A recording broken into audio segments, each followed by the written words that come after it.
Magandang araw mga ka-painter, si Gary Construct TV po ito. Bali ngayong araw po, ang gagawin natin ay gagawa natin ng paraan itong tumuklap na masilya dito sa pinaka-landing ng hagdanan. Sa sobrang init po nanggaling sa labas, salamin po yung pinaka-bintana niya mga ka-painters.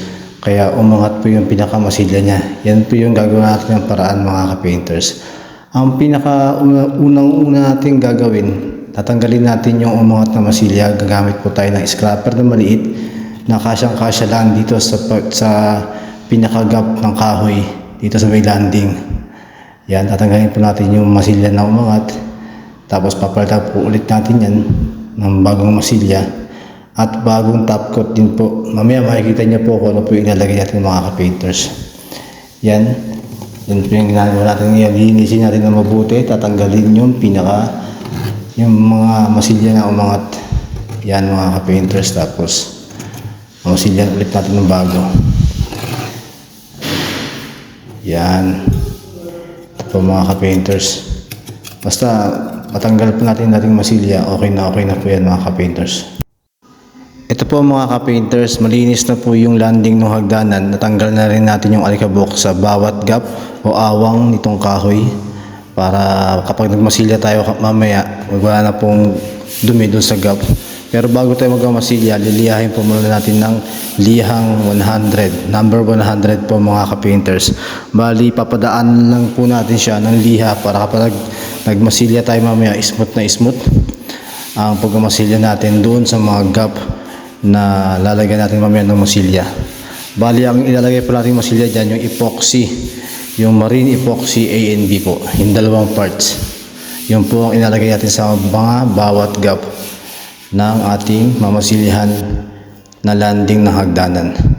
Bago po tayo magmasilya, naglagay po ako ng tape para hindi magkalat yung pagmasilya, para yung pinakamasilya lang po doon lang sa pinakagap at hindi doon kakalat sa mismong kahoy ng landing. Kaya naglagay po tayo dyan ng masking tape mga ka-painters. Ito po, sinisimulan na po natin ng ating kasama na si Roy Reyes yung pagmamasilya ng mga gap o awang dito sa hagdanan. Yan po mga ka-painters. Bali, marine epoxy po ang ginamit natin yan. Nakinulayan natin ng tinting color na rose sienna at saka burnt amber. Yan. Bali, pupunduhan po muna natin siya. Hindi kasi natin siya mabibigla ng papagmamasilya ng marine epoxy. Kaya dahan-dahan lang at pupunduhan lang po natin siya mga ka-painters. Sa mga hindi pa nakasubscribe ng aking YouTube channel, please subscribe Gary Construct TV para updated kayo sa mga bagong video ko na nilalabas about painting works, sa mga construction technique, mga basic knowledge lang po ang tinuturo ko sa aking YouTube channel. Sa mga gusto matuto ng pamimintura, mga technique sa varnish, manood lang po kayo sa aking YouTube channel. Shout out sa aking mga ka-painters na pro painters sa kasamahan ng talentadong pintor. Yan po, patuloy lang po tayo nagmamasilya mga ka-painters. Pag natuyo po yung unang ang unang pondo natin, saka tayo magkapahid ulit ng isang pahid pa. Siguro kasi ang epoxy po kasi tutuyo po kasi yan mga kinabukasan pa, matagal kasi matuyo yan mga ka-painters, kaya nagpupondo lang muna tayo mga ka-painters. Yan, ngayon natapos na natin yung magmasilya. Yan, nakapag-2-coat na tayo dyan mga ka-painters ng masilya. At tanggalin natin yung tape. Yan po yung magiging itsura niya mga ka-painters pag tinanggal na yung tape. Yan, diretso po mga ka-painters, nakikita nyo naman. Para hindi halatang minasilyahan at para hindi rin kalat-kalat ang pagmamasilya natin. Kaya dapat lagi tayong maglalagay ng masking tape mga ka-painters para ang trabaho natin ay malinis at wala na tayong masyadong i-repair. Kasi naglagay tayo ng masking tape doon sa gap or awang ng ating minamasilyahan. Ito po mga ka-painters ang pinaka-itsura niya kapag namasilyahan na yan. Yan mga ka-painters. Nakikita nyo naman po, napakalinis. Tapos pagtapos natin at natuyo na yung masilya na nilagay natin, yung epoxy A and B, liliyahin na po natin siya ng electric sander na may bala na number 80. Yan po mga ka-painters. Number 80 po yung liha na ginamit natin dyan. Yan. Padaanan po natin lahat ng kahoy, pati yung minasilyahan natin. At habang nagmamasilya yung kasama natin, magtitimpla po tayo ng pang primer doon sa mga gap na minasilyahan ng epoxy A&B. Bali lacquer primer po yung gagamitin natin. Titimplahan po natin siya ng Boysen tinting color na burn amber saka ng Roshena mga ka-painters. Yan, papatakan lang po natin yung lacquer primer niyan. Halos gagayahin lang natin yung pinakakulay ng kahoy para hindi tayo mahihirapan maghabol at mag-adjust ng kulay. Titimpla lang po tayo mga ka-painters. Ito po, nakuha na po natin yung medyo habig dun sa may kahoy, sa may landing. Yan po yung ipapag-primer natin doon sa gap na minasilyahan natin. Maglalagay ulit tayo ng masking tape doon sa minasilyahan natin para hindi rin kalat-kalat yung pagka-primer natin, para okay na okay at malinis pa rin ang pagkaka-primer at iwas dagdag trabaho mga ka-painters. Nakikita nyo naman yan, naglagay tayo ng masking tape, saka gumamit lang tayo ng paintbrush para ma-minimize lang natin yung ipapahid natin na lacquer primer. Yan po mga ka-painters. Pwede po kayo mag-DIY kung sakali may mga ganito kayong problema about sa mga landing nyo at natutuklap. Pwede nyo pong gawin sa bahay mga ka-painters. Ito na po yung pinaka-itsura niya. Nakita nyo naman po, halos hindi halata yung minasilyahan at saka halos pantay-pantay po yung minasilyahan at malinis po ang pagkakagawa mga ka-painters. Nakita nyo naman. Yan. At tapos po, liliyahin po natin siya ng lihang 180. Yan. Yan po, liliyahin po natin siya ng lihang 180. Pati yung minasilyahan, pati yung na-primeran, niliyahin po natin mga ka-painters para smooth na smooth kapag nagpahid tayo ng wood stain. Ito na po mga ka-painters, magkapahid na po tayo ng wood stain. Ang ginamit po natin yan, yung ating paboritong Boysen Wood Stain Mahogany. Yan po mga ka-painters. Kasalukuyan po tayo nagpapahid ng wood stain dito sa ginagawa natin na landing. Bali, repair lang po ito mga ka-painters. Nakita nyo na po sa unang video ko kanina na nagbiyak po yung tugtungan, kaya nirepair natin mga ka-painters. At ngayon nagpapahid na po tayo ng Boysen Wood Stain Mahogany. Gumamit lang po tayo dyan ng basahan sa pagkapahid ng wood stain mga ka-painters. Yan, nakikita nyo naman po kung ano po ang takbo at haspi ng kahoy. Ganoon din po dapat ang pagpapahid ng mahogany wood stain ng Boysen, at yung pagliliha ganoon din po. Kung ano yung takbo ng mga haspi ng kahoy, ganoon din po tayo magliha para hindi tayo magkaroon ng problema pagdating na tayo ay nag-sanding sealer na. Kasi mahalata po yun kapag ang liha nyo, kung ang pagliliha nyo yung kahit saan direksyon, mahalata po sa sanding sealer po yun. Yan po mga ka-painters, tapos na po tayong mag wood stain. Patuloy po natin siguro mga 30 minutes bago tayo magbubuga ng Boysen sanding sealer. Yan po mga ka-painters. Opo, Boysen sanding sealer po ang gagamitin natin dyan sa pag-iipit natin dito sa wood stain na ginagawa natin. Ito po yung gagamitin natin, Boysen sanding sealer mga ka-painters. Yan, maghahalo po tayo dito sa empty can ng Boysen para hindi tayo mahirapan magsalin doon sa spray gun. Ito na po mga ka-painters, magbubuga na po tayo ng Boysen sanding sealer. Sa Boysen sanding sealer, sa unang buga, dapat hindi natin bibiglain. Dapat hapyaw-hapyaw lang para daanan lang natin. Hindi yung kagad makapal. Dapat manipis lang po mga ka-painters para hindi tayo magkaroon ng problema. Ang magiging problema kasi nung kakapal, saka hindi siya masyadong makinis mga ka-painters kapag sobrang kapal nung ibubuga natin sa unang mano. Yan.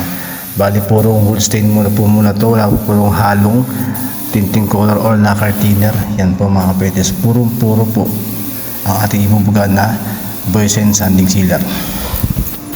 Yan po mga ka-painters. Happy lang po ang pagbubuga ko dyan ng Boysen sanding sealer. Yun. Sa mga hindi po sanay sa ganitong amoy, pwede po ay gumamit ng face mask. May mga nabibili po naman dyan na improvised face mask para hindi nyo maamoy yung amoy nito, kasi medyo matapang po talaga mga ka-painters. Sa mga hindi po sanay, kasi dati ako, yung pinakauna-una ko nang buhay, sobrang sakit ng ulo ko, talagang hindi ko kinaya. Tapos yung nasanay na, yun, okay na. Halos nasanay na ako sa amoy ng mga pintura. Yan mga ka-painters. Kasi talaga tayo kasi kapag sa una talaga, hindi natin talaga makakaya yung amoy. Pero pag nasanay ka na, okay na. Okay na yung amoy sa'yo. Parang immune ka na po mga ka-painters. Ito po na mga ka-painters, tatapos na po natin isanding sealer ng first coat. Yan. Mamaya po liliyahin po natin yung nalihan 240 para sa second coat ng sanding sealer. Ito po mga ka-painters, napakaganda na po, sanding sealer pa po yan. Iba talaga ang buwisin kapag kahit sanding sealer, napakakintab na po talaga mga ka-painters. Yun, malapit na po tayong matapos. Konting kemot lang po mga ka-painters. At ating na matatapos ang ating project na repair landing stairs. Yan po. Yan. Nakita niyo naman po mga painters ha. So malinis po talaga ang pagkakagawa. Ito po mga ka-painters ha. Tuyo na po yung sanding sealer na binugo natin kanina. Bali mag second coat po tayo ng sanding sealer. Pero bago ang lahat, liliyahin po muna natin siya ng liha na 240. Yan po mga ka-painters. Padaanan lang po natin siya ng liha o tinatawag na pasa-pasaliya lang. Yan para matanggal lang yung mga latak-latak na gawa na galing doon sa sanding sealer. Kaya dapat tagal natin liyahin bago tayo mag pangalawang coating ng sanding sealer. Nakikita nyo naman po na pag sanding sealer, napakakintab na po talaga. Pero kailangan pa natin i-second coat ng sanding sealer para mas matibay at mas mabigyan ng protection yung pinakakahoy. Yun po kasi nagbibigay protection sa kahoy. Kumbaga sa laminate, siya yung kumbaga sa mga laminated, siya yung pinaka laminate nung kahoy na ginagawa natin. Yan po mga ka-painters. Kita nyo naman, pasa-pasaliya lang ginagawa ko dyan para matanggal yung himulmul. Ito na po mga ka-painters, magsisimula na po tayo ng sa second coat ng sanding sealer. Yan. Bali, ang pagbuga po natin ngayon ng sanding sealer ay pahalang. Kanina po ang ginawa natin patayo. Ngayon naman po pahalang para masaraduhan talaga ng mabuti ng sanding sealer itong ginagawa natin na baitang, para sarado po talaga yung pinakakahoy niya.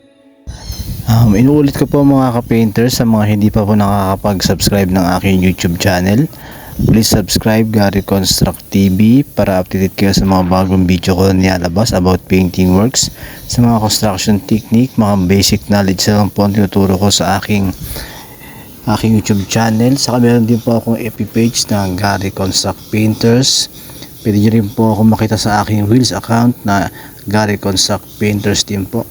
Pakipollow po ako sa aking FB account para tuloy-tuloy lang po ang pagbibigay natin ng tulong sa mga nais matuto ng mga ganitong trabaho mga ka-painters.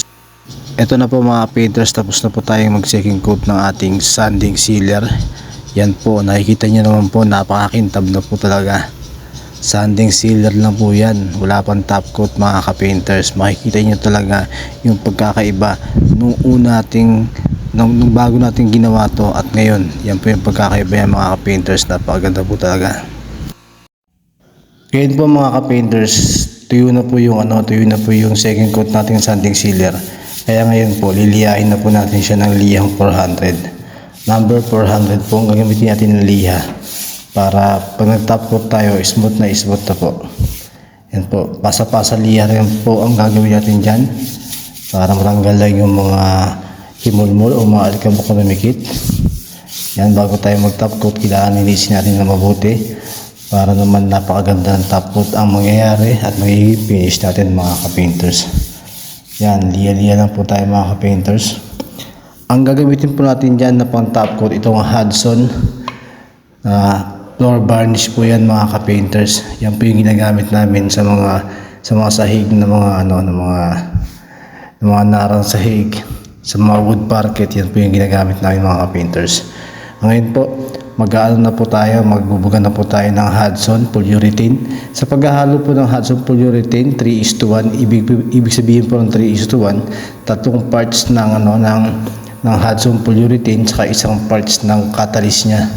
Yan po yung ibig sabihin ng 3:1. Ganun po ang tamang paghalo para hindi tayo magkakaroon ng problema mga ka-painters. Yan po, kasalukuyan po tayo nagbubugan ng ating top coat, ang Hudson Wood Varnish o ang floor varnish po yan, floor varnish. Yan, nagbubugan na po tayo. Napakasakit po talaga sa isa sa ilong, kaya dapat sa mga bagong pa lang na magbubugan nito, dapat naka face mask para hindi kayo masuffocate ng amoy. Napakabaho po talaga mga ka-painters. Yan po, bubuga na po tayo ng ating top coat. Natapos na rin po tayo mga ka-painters. Ito po mga ka-painters, tapos na po tayo. Naka-second coat na po tayo yan na ating Hudson polyurethane. Maraming salamat mga ka-painters panonood ng aking video tutorial about sa pag-repair ng landing stairs, wooden stairs. Maraming salamat mga painters.